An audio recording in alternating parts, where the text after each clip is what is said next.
Hi,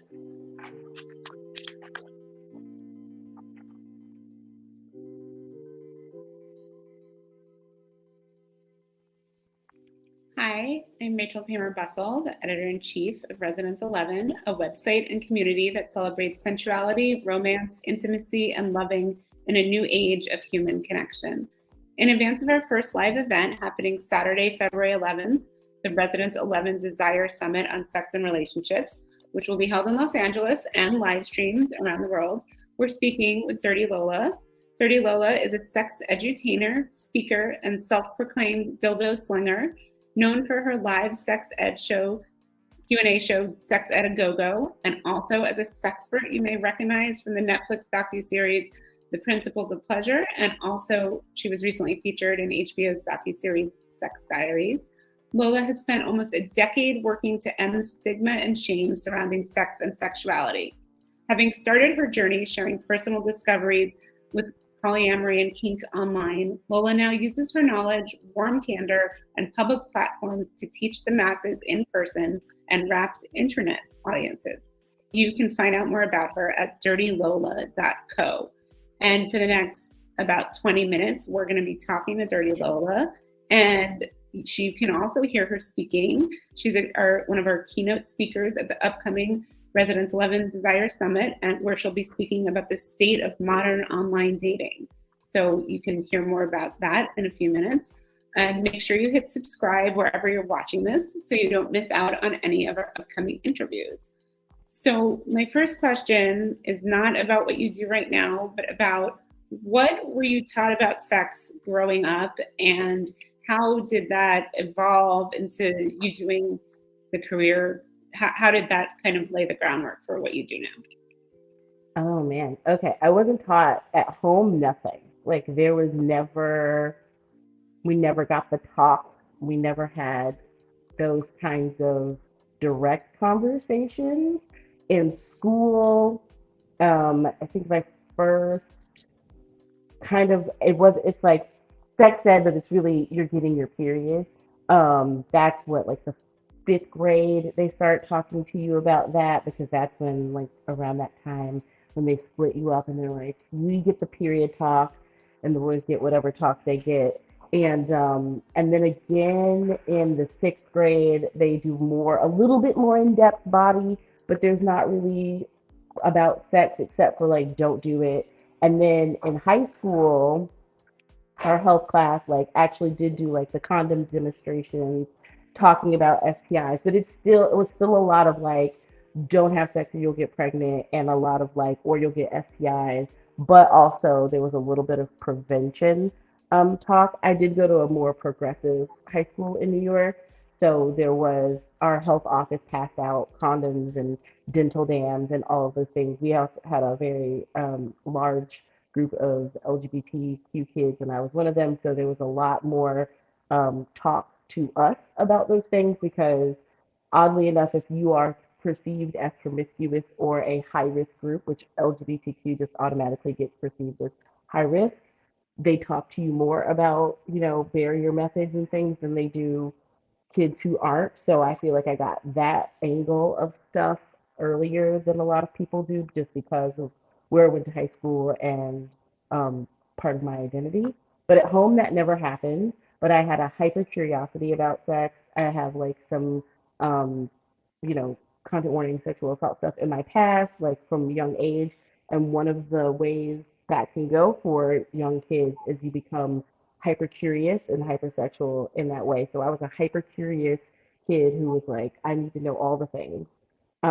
And nobody's giving them to me, so I'm gonna find them. And like I found my grandpa's stash of porn really early, and he had a lot of literature, like things that were words, not pictures. So I read a lot of dirty things, and I was the kid who went to school and did a survey of like, what do you call your? My mom called it a cootie cat. That's what she called ours, and I was like, so wait, my mom calls it a cootie cat. I read in this book, it's called a cunt. What did you call what do you call it? My little notebook. And I'm like, and have you ever heard this word? Wait, really, with the notebook? I had a little notebook. I was writing down numbers. It was like hashtags. I was like, one kid has heard this word. Two kids have heard this word. I was that kid. I wanted to know like other, I was like, do you know this stuff? Have you heard this stuff? And that just began my lifelong journey of reading anything I could get my hands on. Um, my mom's friend had like a copy of The Joy of Sex on her coffee table, and they were like off chatting and drinking wine, and I was in the living room, and I was just like, okay, this is what I'm doing today, and just started thumbing through it and reading it. So anytime I could get my hands on things, issues of Cosmo was really dirty in the like 70s and 80s, and I'm an 80s baby, but people used to keep their own copies of Cosmo. So like that notorious nude spread they did with Burt Reynolds, I saw it at a really young age. So that was kind of my like sex ed was like just things being out in the world. And like so many people my age, HBO and Cinemax, like those were very formative. Shows like Real Sex and Taxi Cab Confessions. All those things were like the window into the world of all the types of sex people can have. You were definitely not the first person to talk about taxi cab confessions in these interviews. I'm going to go back to that because I know you've come full circle on two of those things, on teaching in Yeah. high schools and on HBO. But before that, well, I had this in my notes. I think I know the answer based on what you just said, but were you always confident talking about sex? Like, did that always come naturally to you? Because I know for a lot of people, whatever age they are, I mean, teenagers on up, talking about sex is almost harder than having sex. Like it's for a lot of people, it's very awkward and embarrassing and confusing. And, from what you do now, it seems like it's very easy for you, but was it always easy for you? Yeah, I don't think I ever had any kind of like, I don't want to talk about this. I don't think I wanted to talk to my mom about it just because who wants to? I mean, my mom is also kind of weird and strict and a lot of things. So it was more of like, I knew I couldn't have a real conversation with her without it turning into like, what are you doing? Just being accusatory. So I didn't want to talk to my mom about sex, but my peers, adults who weren't my parents, I was curious, so if I could get somebody to chat with me about it, it was going to happen. Like I want to know, and I've always been that friend, like the friend who, if you're not sure about a sex thing, ask Lola. Like she will know, or take you to the place. Like that has always been. I've always been the Samantha, the like, have you tried this, or have you been here? Yeah, but I don't remember ever feeling like ashamed to talk about it or awkward about talking about those things. It was just like, yeah, okay. Now, this is kind of a natural segue to how did you get involved in being in the sexuality field as your profession? So, I mean, really, this all started with a Twitter account and being bored. Um, I joke I was a bored monogamous housewife and I was looking for an outlet and going through a quarter life crisis. And I got a Twitter account and I started tweeting stories about my, sexual past and like adventures and things and meeting people online. And this was like what the 2010 to 2013 heyday of Twitter, when Twitter was like the Wild West and a lot before the like brands moved in on Twitter and you could just talk about whatever on the timeline and there was all kinds of things going on. Um, and that was just like a space of realizing talking about sex, and if you are of a marginalized identity, so if you're black, you're fat, you're queer, other people who may feel uncomfortable, who are a part of that identity, who see you kind of living your life, especially as a person in a bigger body. If you are like, yeah, I've had sex, all these adventures, people are like, oh, so that means like this is possible, and I don't have to look a certain way in order to pursue sex and have adventures of my own. And so inadvertently, that started becoming a thing where people were talking to me and asking questions. And I started going to conferences because I found out about them via Twitter. And the first conference was CabbsCon for me. And that one was really, it was eye opening that it was like, oh, there's this community I want to be a part of. And I didn't know how I wanted to be a part of because I'm self taught. I didn't go to college for this. And at the time, there wasn't Now there's so many ways to get into sex ed through there's colleges and courses and things that did not exist in like 2011. Um, so it's how do I become a part of this? And that's how where Sex Ed a Go Go came from, which was the Sex Ed Q&A, because I do have like a vast, weird knowledge about sex and can answer a lot of questions. And I was hosting burlesque shows at the time, so I put them together and started doing that show in New York, and then ended up taking that all over. But that was like my kind of way of being a part of the community when I was still searching for my identity and not feeling comfortable calling myself an educator at that point. Um, but it was also a way to like push the other amazing people I was meeting, like Ducky Doolittle and Erica Hart and Francisco Ramirez, and people that people don't know but should know. And now everybody knows who Erica Hart is, but at the time, like Eric was another sex educator in New York, and I'm like, why don't people know your name? Like you're amazing and you do all this amazing work. So that was another vehicle for me to like showcase people who are doing this work and showcase how smart all the folks who do burlesque, like a lot of these people, they take off their clothes, but they have master's degrees and they're hilarious and they're smart and just so brilliant, and people discount them. So it was like a way to bring those people on and showcase their talent in burlesque, but also their brilliance, and that they can also participate in these kinds of conversations. So that was where all of that started, and then it started blossoming out to me speaking at Catalyst Con and other conferences. I started working at a sex shop, and then I started teaching classes at that sex shop, and then that blossomed into teaching in other places, and moved into like teaching classes and doing my show at colleges. I've done some Q&As and things at high schools. I don't do a ton at high schools because I'm not so appropriate, but I've done like Q&As for high school classes, and kids have a lot of crazy questions. So where I feel inappropriate, these children are, I'm like, oh, okay, we're on the same wavelength, kids. Um, and then that's moved into doing other media things. So it's been this weird tumbling effect of the longer I've been in this, the more avenues open up. And also just it's as more avenues for sex ed and the internet and all the sexperts and sexfluencers and all the things now that have titles that didn't have titles back in the day. Everything's kind of like branched off and tumbled into that. It's been a bit of a wild ride. So some of those questions, I would love to hear from both like high school, college students, and adults who come to the store, and other people who talk to you. What are maybe the two or three most common questions you get asked about sex, and do you feel like is there a common thread to them, to the things that people really want to know about? Yeah. High school kids, it's always a million questions about getting pregnant, and like they love to come up with scenarios like just they'll come up with the wildest, like if I did this and this and that, could I get pregnant?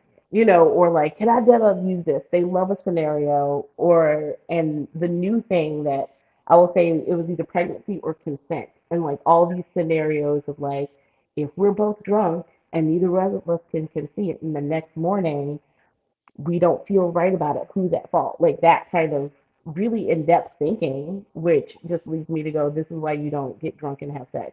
Like those are the kind of questions that kids are asking. And college, every time I go to a college, I'm very wary because there's always some kind of protest around Sex Week happening. Not necessarily me, but just Sex Week being there. There's always a Christian student group or something happening. So I go in being like, okay, I'm gonna keep it as appropriate as I can.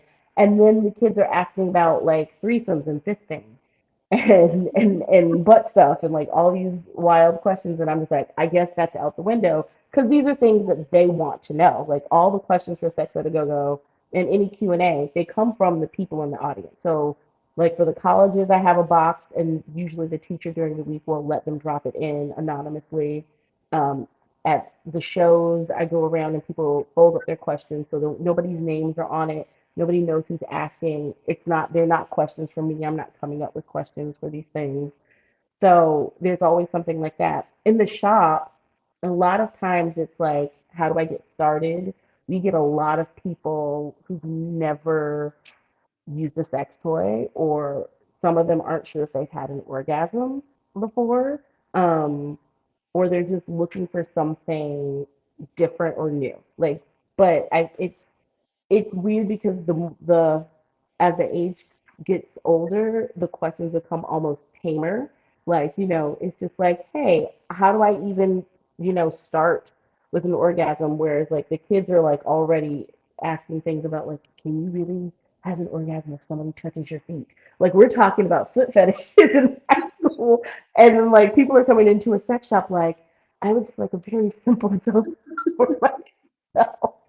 So, and I think really it's just a place of the common thread is that there's just always curiosity and a need for information that they don't have. And I think that for younger people, it's that nobody's talking to them at all, right? They're in that stage of like, I want any kind of information. Nobody's telling me anything, or I'm getting, now we have the internet, right? So they're getting all these bits of information and nobody's verifying it or saying like, yeah, that's actually a thing.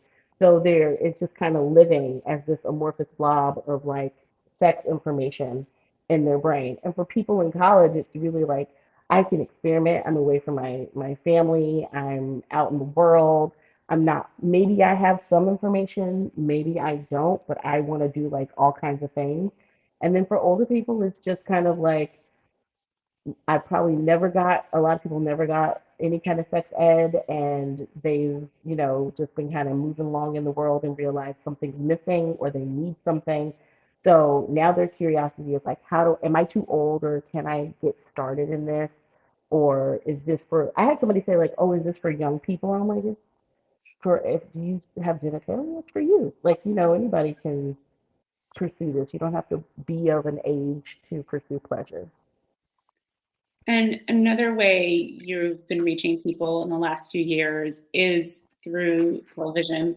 You were a sexpert on Netflix's The Principles of Pleasure, and just recently in December, you were on the HBO docuseries Sex Diaries. And Yeah. I know you've said that people have recognized you on the street from these TV appearances. And I know those were different. Like one, you were an expert in talking about your professional expertise, and one and the Sex Diaries was about your personal life. Can Mm-hmm. you tell us a little bit about what those experiences were like, and why is it important to you to be in those fields, and especially sharing your personal sex life on Sex Diaries? I know that's not something that everyone would feel comfortable with. Yeah. Principles of Pleasure was just was I was in from the beginning when they started talking about it because we don't have like we I will say Netflix now has like a cadre of shows about sex ed and bodies and things, which is great. But having a show that specifically focuses on some presenting folks' experience around sex and bodies, and that we get taught even less about our bodies, and there's more of a mystery and learning about our bodies and how they work. And then the people, our partners and the people around us know even less than we know. And not, if you don't know anything, how are you able to teach other people about what you need and those needs and just the mysteries that surround, um, you know, cis female bodies because there's no studies being done. They're like, no, there's not a lot of going into science around like the female body. And so being a part of something where they're like talking about that, debunking some stuff, giving information, really opening people's eyes up to the fact that there are scientists who want to do this work to help us figure things out, but there's no funding behind it, and that there's a lot of shame surrounding even doing any kind of experiments when it comes to talking about sex and looking into things like female desire. A lot of money was put into things like Viagra, but things haven't been, there's nothing been done on the other side. So being a part of something like that was just amazing. And I mean, I got tapped right at the beginning of the pandemic. So it was even just like, how is this going to happen? And we didn't get to shoot until the beginning of 2021. And even that was still, like COVID precautions and all the things. And I had no idea how it was going to look at the end. I just had to trust the process because when you do this stuff, you film like your bit. So like I talked to them a bunch. We had a bunch of meetings. We talked about a bunch of things. They were gathering information. They were still figuring out who was going to be on the show. And then we talked about what I was going to do and how we were going to frame things. And even the day of, we shot so much. You're sitting and just answering questions, and you don't know like how the answers are going to get used, where they're going to put them in, the flow of the show. I had no idea what it was going to look like, but it was the first time I saw it, I cried because it was just one a relief of how well it was done and just how beautifully done it was. Super proud to be a part of that. And the Sex Diaries, the HBO show, that is way different because that again is not me necessarily. It's not me talking about my work, but I still view it as, even though it's my personal life, a lot of my work is around me and my how I am navigating the world, and then I'm sharing that. So I look at this as an extension of that, and um, that they followed me for 3 months. And if you've seen it, it's 8 people there. It's a combination of video diaries, Zoom conversations, and then footage of them following us. So they followed for about 3 months. I had to do video diaries. There was so much going on in my life at that time with people. I went through a breakup on, while shooting. And so there's all this stuff going on. And it didn't feel weird. Like, I talk about my life online all the time. I'm very public about a lot of things in my life. I'm protective of like people, like my partner's names and things in my family. I don't really show a lot of family in my on my work stuff because that's a different thing. But me, I'm out there. I talked about my divorce. I've talked about my dating life. I've talked about the bad parts of my dating life and the good parts of my dating life. So this was just an extension of what I've already done.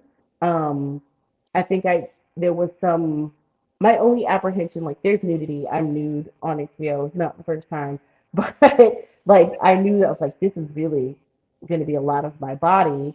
And we even though I'm confident, we all have body days, and you're like, oh, the angles. Like this is different than sending nudes where you get to angle the camera to look how you want to look, like somebody else is shooting you. And so I think I had a little bit of it, and then I was just like, it is what it is.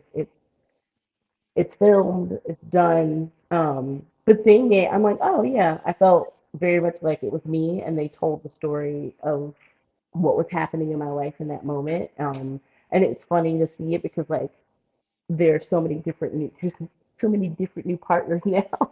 I don't have only 2 people are the same, and there's other people who have now moved into my life and the slots, if you will, and so many things have happened since then. But I think it's just important to show like somebody in a I don't want to say normal, but a body that's not a media approved body. Um, like talking about sex and having a sex life and all the things that people tell you aren't going to get if you don't look a certain way, or they try to make you feel bad about it. And I'm just happy to be a part of that representation now. That's awesome. And you mentioned online dating, and that is the subject of what you're speaking about at Desire Summit on February 11th. So, without, I not just I wanted to get a little brief overview of what your online dating experience has been like, especially as a polyamorous person and someone who I believe you've tried lots of different platforms, and I know platforms are always changing. Can you Yeah. tell us a little bit about, like just overall what your experiences have been like with online dating over the years, and any advice you have for people who are new to online dating, about where to start, and that could be polyamorous or not.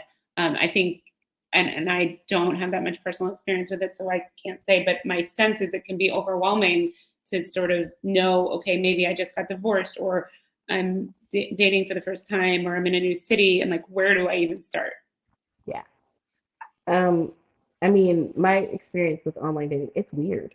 There's no other there's no other word for it. It can be wild. It's weird. There's a lot of madness happening online that you have to kind of work your way through around. And I think the biggest thing that I like tell people is you have to be patient. It's not it's not youth. it's the algorithm, it's all the things that are going on, it's what people are looking for and what they're not looking for, or what they're not being honest about what they're looking for. You have to weed through a lot of things.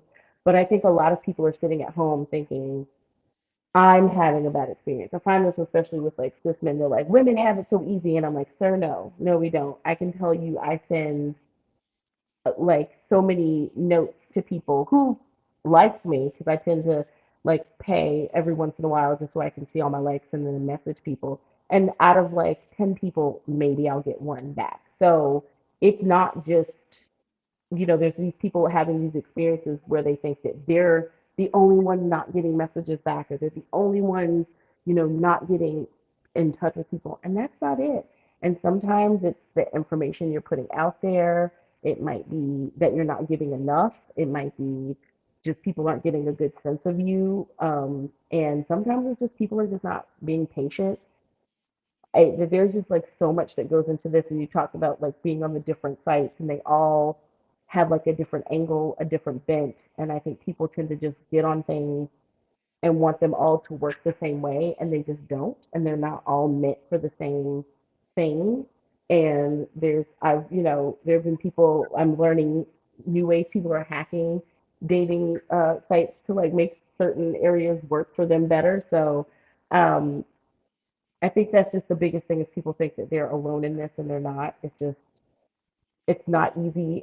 It's hard to date online, and it's hard to date in real life, but it's especially hard to be in the digital world, trying to like make connection with people. So yeah, um, part of doing this talk is like to have that conversation with people in person and say like, here are all the ways that you can improve what you're doing, but even with doing all of this, you may still not have like all the luck that you think other people are having. And even when people do end up pinging, so that doesn't mean they turn into relationships. And I think that's something else people have to get to, is that even if somebody answers you back in conversations, they may not turn into more than a date. It may not turn into more than y'all chatting for a little bit. And so it's like, yeah, the patience is the name of the game. Um, and yeah, And was what there another part of the question I missed? in terms of polyamory, being Oh yeah, polyamorous and online dating, because I feel like, not to make it a total binary of poly and no, monogamous, but that is a different thing than looking for like one person to, let's say, settle down with. yeah. Can you talk a little bit about your approach to poly and dating and looking online, and kind of how that landscape has changed over from whenever you started to now? From what I hear, there's more options now, and Yeah. that polyamory is more accepted, and people know about it, and there's more access. Yeah. And well, I think the biggest thing that's changed is being able to list yourself. Like a lot of the sites didn't even have an option.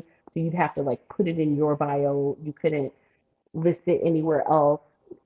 They didn't have a lot of like OkCupid never for the longest time didn't have a way to link to your partner if you were trying to like either you're dating together or you just want to say like I have a partner. They're also on here, but we're both dating separately or whatever. Some people do those things. So having other ways to identify whether it's polyamorous or open or monogamous or whatever, that has become more of a choice on a lot of the major platforms. And then because we had some new ones come up who were making that a priority to um, include those things. And that was part of their, when they came up, they're like, hey, OkCupid doesn't allow you to do all of this. You could do this here. So you saw some sweeping change happen because of that. I think what's hard to navigate about dating pro online dating right now for people who are in open relationships or practicing ethical non-monogamy is that it's become such a buzzword, and people are using it like they'll go open to monogamy or non-monogamy or like polyamory, and I'm like, no, if you're polyamorous then you're not monogamous. And are you just saying you're open to people who are polyamorous to date you? And like, what does that mean for you? And a lot of people don't have answers for that. Or I find that people go like, well, I could also be, well, couldn't you just be monogamous? And I'm like, no, that's not it. I could not. I did that and failed. It just was not. I was poly, then tried monogamy for a long time and was horrible at it and got out of it and went back to being my, true self. It's not a choice for me. So that it makes it hard to kind of weed through people who are actually interested. Because I've met plenty of people who are like, oh yeah, down for either or. And then when you say I have a partner, and they're like, so why are you on a dating site? And I'm like, do you understand what polyamory is? Like, do you not get that? Or they think you're looking to get out of your relationship. So they're like, oh, well, I'm looking to be with somebody forever. And I'm like, I clearly have in my profile, I never want to get, I'm not interested in marriage or children. That's not happening. And I'm polyamorous and have partners.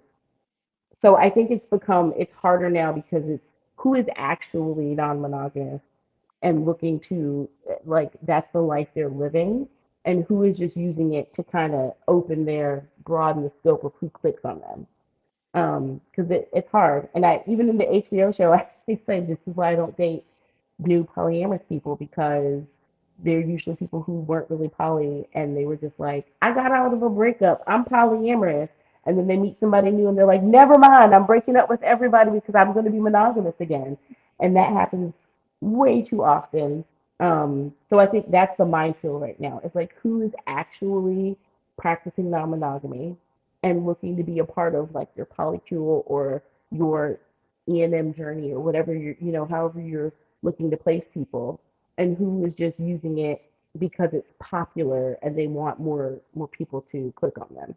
I think it's very interesting that in that world, in some worlds, polyamory is popular and cool, whereas I think in other worlds, it's still sort of exotic and, what is that and sort of unknown. And I think maybe we're kind of on a culturally like a in-between place where I think it's becoming more known, but, maybe has different perceptions. It's not, you're not going to do well in Christian mingle. That's not. Although I'm sure there's some people on there who would. Okay, so wrapping up, what is next for you professionally? Ooh, professionally. This Or what are your goals, or what would you like to be next for you? What would I like? No, this year is kind of not seeing where it goes, but this is going to be the first year where things kind of are back to pre-pandemic levels of busyness, and so I'm excited that I already have things way out on my schedule. And I think this is the year of like seeing what I can handle and what comes my way. But there's already a lot of, I have the Residence 11 coming up, and I have like other college talks already scheduled, and I have other show trips planned and things. So this is kind of am I going to survive going back? Is my stamina the same as it used to be? Because we've all kind of been in this like same kind of place, and then suddenly the floodgates open, and we're back to normal. So this will be a weird year of seeing how that plays out. Well, I hope it's a wonderful year. Everyone, you can find out more about Lola at dirtylola.co and follow her at Dirty Lola on Instagram, and hear her speak at the Residence 11 Desire Summit, February 11th. Visit summit.residence11.com to get tickets and learn more. And it will be live streamed around the world and in person in Los Angeles. So wherever you are, you can come hear Lola dish more about online dating and give online dating tips. Thank you, Lola. Thank you.